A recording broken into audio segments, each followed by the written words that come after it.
तो जे के सीजन 3 का फर्स्ट एपिसोड आ चुका है, जिसे मैं आज एक्सप्लेन करने वाला हूँ। तो एपिसोड के शुरुआत में हम देखते हैं यूजी को, जो एक बड़ी सी कर्स स्पिरिट से भाग रहा था और भागते भागते आखिरकार कर्स स्पिरिट यूजी को पकड़ लेती है। वो उसे मारने ही वाली होती है, इतने में कोई आकर उसे मार देता है और ये और कोई नहीं बल्कि यूता होता है। और यूता यहाँ पर यूजी को मारने के लिए ही आया था। और अब हम कुछ समय पहले का सीन देखते हैं, जहाँ पर जेनिन घराने के सबसे छोटे बेटे नाओया जेनिन को देखते हैं, जो यहाँ पर माकी के बारे में बात कर रहा था। फिर नाओया को वहाँ पर जेनिची और ओजी जेनिन भी मिलते हैं, जो उसे डांट रहे थे कि तुम्हारे पिता बीमार हैं और तुम अब आ रहे हो। वो कहता है इससे किसको ही फर्क पड़ता है, सबको पता है कि जेनिन घराने का अगला हेड वही बनने वाला है। वो बोलता है मेरे बड़े भाई तो किसी भी काम के नहीं। फिर वो ओजी जेनिन से कहता है अंकल आपकी तो 2 लड़कियां हैं और अंकल जेनिची आपकी तो शकल ही खराब है। ये सुनकर वो दोनों गुस्सा हो जाते हैं और उस पर तलवार तान देते हैं। और तभी वहाँ पर एक बुड्ढा आता है, जो उन्हें बताता है कि इस क्लैन के हेड मर चुके हैं, अब उनकी वसीयत को पढ़ा जाएगा और इसी से फैसला होगा कि कौन जेनिन क्लैन का अगला हेड बनेगा। और उनके हेड की आखिरी इच्छा थी कि उनकी सारी जमीन जायदाद और सारे कर्ज टूल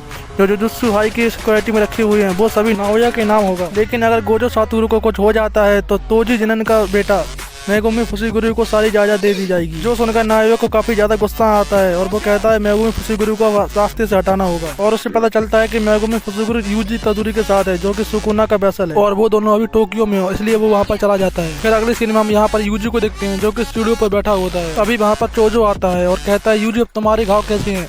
यूजी बोलता है अब ठीक है, लगता है ये सब सुकुना की वजह से है। फिर चोजो कहता है यूजी लगता है तुम यार जुजुत्सु हाई लौट जाना चाहिए। फिर यूजी बोलता है नहीं मैं नहीं जा सकता, मुझे लगता है सुकुना फुशिगुरु को लेकर कुछ प्लान बना रहा है, मैं उससे तो क्या किसी से भी नहीं मिल सकता। और चोजो मैंने तुम्हारे भाइयों को मारा है, क्या तुम्हें इस पे गुस्सा नहीं आ रहा है। तो चोजो कहता है तुम मेरे भाई हो, मुझे लगता है बोलोगे वो तुम्हें माफ कर देते। ये सुनकर यूजी कहता है चलो हमें अब बाहर जाकर ज्यादा से ज्यादा कर्स मॉन्स्टर को मारना होगा। फिर हम अगले सीन में देखते हैं, यहाँ पर यूजी भाग रहा होता है और उसके पीछे काफी सारे मॉन्स्टर पड़े हुए होते हैं।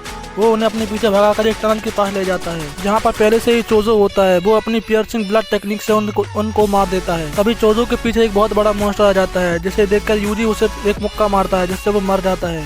फिर यहाँ पर चोजो मन में सोचता है कि यूजी जब तुम मुझसे लड़े तभी तुम काफी ज्यादा पावरफुल थे, अब तो तुमने अपनी कर्स टेक्निक को सीख लिया है, अब तो तुम और भी ज्यादा पावरफुल हो चुके हो। मुझे मेरे छोटे भाई से यही उम्मीद थी।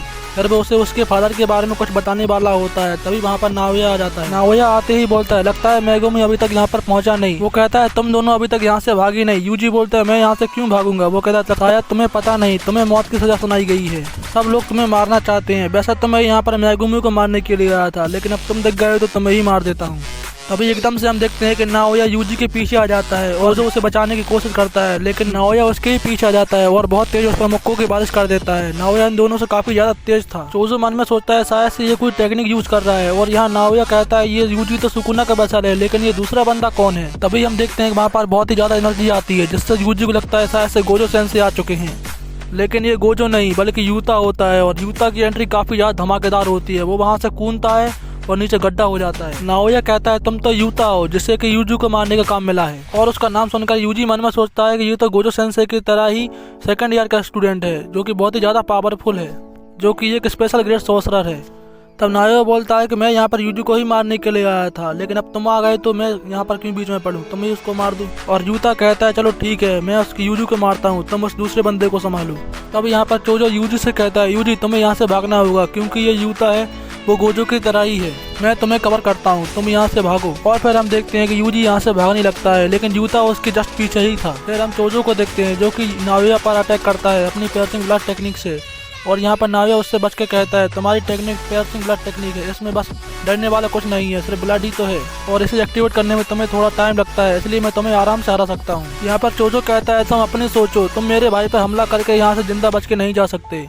फिर हम यहाँ पर यूता को देखते हैं, जिसने कि यूजी को पकड़ लिया था, और ये वही सीन है जो हमने एपिसोड की शुरुआत में देखा था। और यहाँ पर यूजी कर्स मॉन्स्टर से नहीं बल्कि यूता से बचकर भाग रहा था। फिर यहाँ पर यूता और यूजी के बीच में फाइट होने लगती है। यूजी यहाँ पर यूता से पिट रहा था, वो यहाँ पर कमजोर पड़ रहा था। हम देखते हैं कि यूता दिखने में भला ही पतला सा है, लेकिन बहुत ही ज्यादा पावरफुल है, उसकी कर्स एनर्जी बहुत ही ज्यादा है। और यूता भी यहाँ पर यही बोलता है कि मेरे पास गोजो सेंसे से भी ज्यादा कर्स एनर्जी है। लेकिन मेरी कार से एनर्जी खत्म हो सकती है, लेकिन गोजो सेंसे की नहीं, क्योंकि वो जब भी कोई टेक्निक यूज करते हैं तो उनकी एनर्जी खत्म नहीं होती, क्योंकि उनके पास 6 आइस हैं। यहाँ पर यूता फिर से यूजी के ऊपर अटैक कर देता है अपनी शॉट से, और यूता की कार से एनर्जी इतनी ज्यादा होती है कि यूजी को समझ में ही नहीं आ रहा होता उसका अटैक कब आने वाला है। उसका हर अटैक जानलेवा, और यहाँ पर यूता पर किसी भी अटैक का कोई असर नहीं होने वाला। यूजी भी यहाँ पर हार मानने वाला नहीं था। वह गोजो सेंसे की बात याद करता है जहाँ पर उसने बताया था कि कुछ सॉर्सरर हथियार का इस्तेमाल भी करते हैं, इसके लिए भी कार एनर्जी कंट्रोल करना आना चाहिए। इसलिए यूजी भी एक चाकू को उठा लेता है और चाकू को आगे करके यूता के अटैक को रोक लेता है। यहाँ पर यूता कहता है तुम शायद मेरी तलवार पर कुछ ज्यादा ही ध्यान दे रहे हो, इसलिए वो उसे एक मुक्का मारता है जिससे कि उसकी तलवार जमीन में घुस जाती है। इसलिए यूजी उसकी तलवार को लात मारकर तोड़ देता है, और ये देखकर यूता भी शौक होता है क्योंकि यूजी भी तो गोजो का ही स्टूडेंट है, तो इस बात पर इसलिए इतना तो बनता है। फिर यहाँ पर यूजी सोचता है कि बिना हथियार के वो यूता से अच्छे से लड़ पाएगा, इसलिए वो उस पर हमला करने के लिए भागने लगता है। लेकिन तभी उसे पीछे से कोई कास्ट मॉन्स्टर पकड़ लेता है, और ये और कोई नहीं बल्कि रिका होती है। और अब यहाँ पर यूजी बिल्कुल भी हिल नहीं पा रहा था। तभी यूता रिका से कहता है रिका उसे ऐसे ही पकड़ कर रखो, और वो अपनी टूटी हुई तलवार को यूजी के सीने में घुसा देता है। और यहाँ पर यूता यूजी से माफी मांगता है कि मुझे माफ करना यूजी इत्तादोरी, क्योंकि तुम भी मेरे तरह ही गोजो के स्टूडेंट हो। तो अगले एपिसोड में देखेंगे कि यूजी को यूता ने सच में मार दिया